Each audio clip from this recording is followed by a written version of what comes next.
Vamos falar um pouquinho sobre o resultado da pesquisa que eu abri nos stories ontem, né?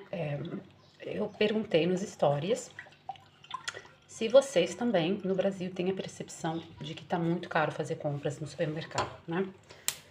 Porque as pessoas com quem eu falo, elas têm falado muito assim, Ivana, a gente não tá conseguindo comprar nada, nem comida.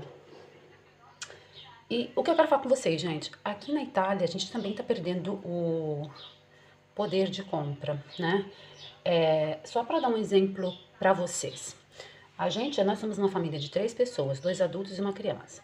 A gente faz compra por semana, que pra gente é o método melhor, né? R$ 200, 200 euros por semana, mais ou menos, a gente gastava no supermercado. Agora a gente está gastando de 800, né, a 1.000 euros por mês, né? Isso quando não supera um pouquinho os 1.000 euros, porque a gente está vendo que as coisas elas estão aumentando muito, né?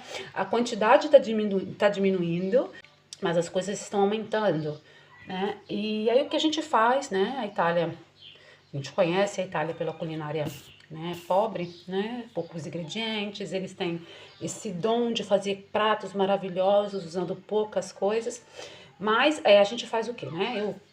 Quando eu falo com vocês aqui sobre planejamento das refeições, tá? Não é planejamento alimentar porque eu não sou nutricionista. Então, eu planejo as refeições da minha família para a semana. Então, a gente faz isso também com o intuito de economizar dinheiro, né? Antes de fazer a lista de compras, planeje o cardápio da semana, né? Às vezes as pessoas não entendem como é que eu vou fazer um cardápio. Não é nada, gente, absurdo. Você pega as coisas que você já come, né? E define os dias para aquelas coisas, né?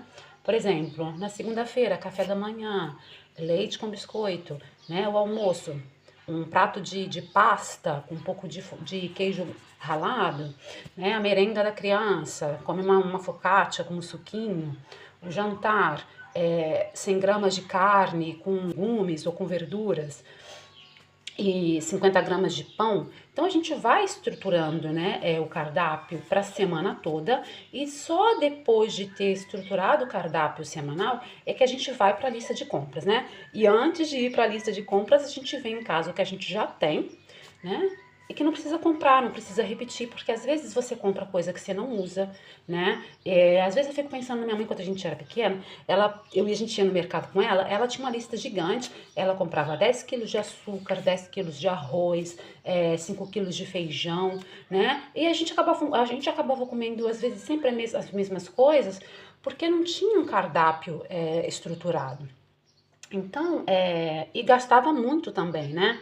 Porque você vai, faz a compra, a lista assim, no impulso e acaba comprando as coisas que às vezes você nem precisa dessas coisas. Então, faz a lista ali faz o cardápio, depois você controla dentro do seu armário o que tem, o que você não tem, que você pode aproveitar, né? E aí depois você passa para a lista de compras, né? Compra só a quantidade de coisas que você vai utilizar naquela semana. Eu fico brincando com meu marido, eu digo que a nossa vitória é acordar no sábado de manhã e encontrar o frigorífero na geladeira vazia. Quer dizer que o cardápio ele funcionou perfeitamente. Então, e um outro conselho que eu queria dar para você também: faça a sua lista de compras, ou monte o seu cardápio depois da sua lista de compras, em base ao calendário sazonal, né? Por exemplo, aqui agora a gente está na primavera, então a gente vai comer o que a primavera nos produz, né? A gente vai comer muito tomate, a gente vai comer muita abobrinha, a gente vai comer berinjela, né? Esse tipo de coisa, porque aqui depois, né? Passado a primavera e o verão, a gente tem que ou se contentar com as coisas já congeladas, né? Que eles levam da natureza, cortam e congelam, tá? Não são processados, não são preparados antes, né?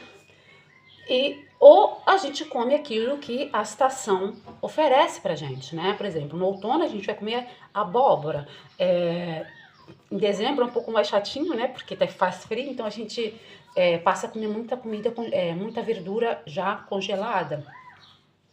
Mas é isso, né? A gente tem um país assim tão abençoado por Deus que tem tudo o ano inteiro, então faça, por exemplo, agora vocês estão no outono, o que tem? Qual é a verdura predominante no outono? Qual é a fruta? Né? E prepara os seus cardápios, as suas receitas, baseado no que você consome nesse período, né? Porque a alimentação, né, sazonal, né, vamos dizer assim, ela é melhor, né? Você tem ela mais gostosa de comer e custa menos, é mais em conta.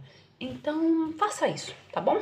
Esses são os pequenos conselhos que eu queria dar para vocês, né? Na hora de vocês montarem a lista de compras, porque aí vocês conseguem comprar de maneira consciente e economizar também, né? Você não tem desperdício alimentar e não tem desperdício no bolso, né, gente? Porque dinheiro, vamos falar sério, é um recurso que deve ser utilizado com respeito e responsabilidade, porque senão depois a gente fica enrolado, né? E não sobra às vezes nem para comer, tá bom? Então, um beijo, deixa aqui para mim, né? Se você quer ver alguma coisa específica em relação a planejamento, é, eu queria falar planejamento alimentar, mas não posso falar porque eu não sou nutricionista, né? Se você quer ver o que você quer ver sobre planejamento de refeições para as famílias, tá? Baseado sempre no estilo italiano, que é o estilo que a gente utiliza aqui, que eu vou ter o maior prazer em compartilhar com você, tá bom? Bacione!